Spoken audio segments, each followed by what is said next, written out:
then this bishop is, just asking to be sacrificed. Another idea is to put the knight on g5, or put this knight on h4, and even without you playing h3 on anything, sacrifice on g2. So black has to play very actively and quite aggressively to make his attack work, because black is the one who has to prove that his attack is going somewhere. It's actually funny that when you analyze this position with the computer, most of the time the computer, like if you see an idea and you see your attack and you really believe in it, or you calculated it, computer will say white is winning, white is winning, white is winning, white comes, takes the rook on a8, and then it's like +4, +5, and then you make a couple more moves, and then it's like checkmate in a few moves. That's why it's one of the tricky things with this opening. When you do computer evaluations, all of a sudden you see the evaluation changes, and sometimes you kind of have to trust yourself more than trusting the computer. Of course, you have to check your lines with the computer, because computers eventually are able to calculate everything till the end.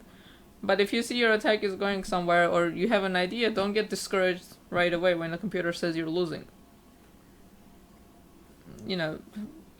Like, use your own creativity, use your own ideas, and make sure you play out your lines, as many moves as you can, because the computer is gonna tell you very early on that you're completely lost. So if the computer says like +4 and then you stop, then you might be missing an idea. So you have to know how to use a computer. And this is one of the openings. It's actually very ironic, because such an aggressive opening, you would think that the computer would be very good at evaluating, but computers are quite materialistic.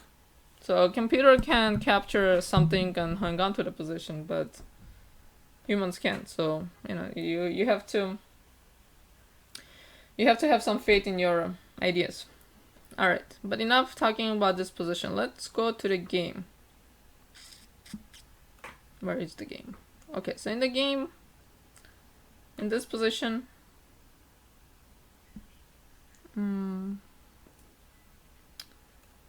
b4 was played. So b4 was one of the main lines in the position. So white is not hiding his intentions, wants to play c5 right away. So white here is not going to have time to put his bishop on a3. So, but he's playing, but at the same time, black is not gonna have the tempo with f4, as I showed in the other line. So knight d7 was played. So more common is to put the knight on h5, because now you also want to put the knight on f4. Another thing is you leave your bishop open, and your knight, because more likely you're going to go f5, f4, and depending on what your opponent does. And here you also want to put your knight on f4, so here you can force your opponent maybe play a move like this. So knight d7 is also possible. I think knight e8 is another move. I like knight e8 better, because first of all, again, you're leaving your bishop open. In a lot of lines, black is going to play f5 and come back to knight f8.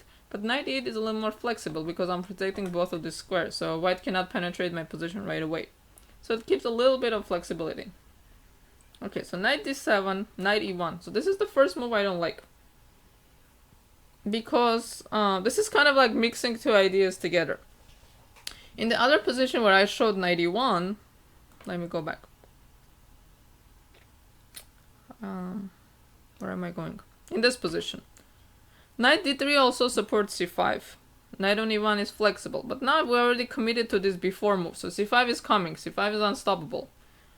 So now we don't need another piece supporting this c5 move. So we really want to put the knight on d2, and the whole point is so knight d7, and the whole point is once I play c5, especially after this knight d7 move, my knight is going to jump to c4 and attack this guy. And the other knight maybe will go to b5 and put even more pressure. So knight on e1 here doesn't make as much sense, because c5 move is already going to happen, it's protected. Another way of playing for black actually here is when I make moves there, like in my Chess.com there's like parentheses, and then sometimes I get lost and I forget which one is the main line and which one is my variation. So I have to scroll up and down a lot. Alright, so b4, the knight d7. So instead of knight d7, a5 is also a possibility. But then white takes, something like.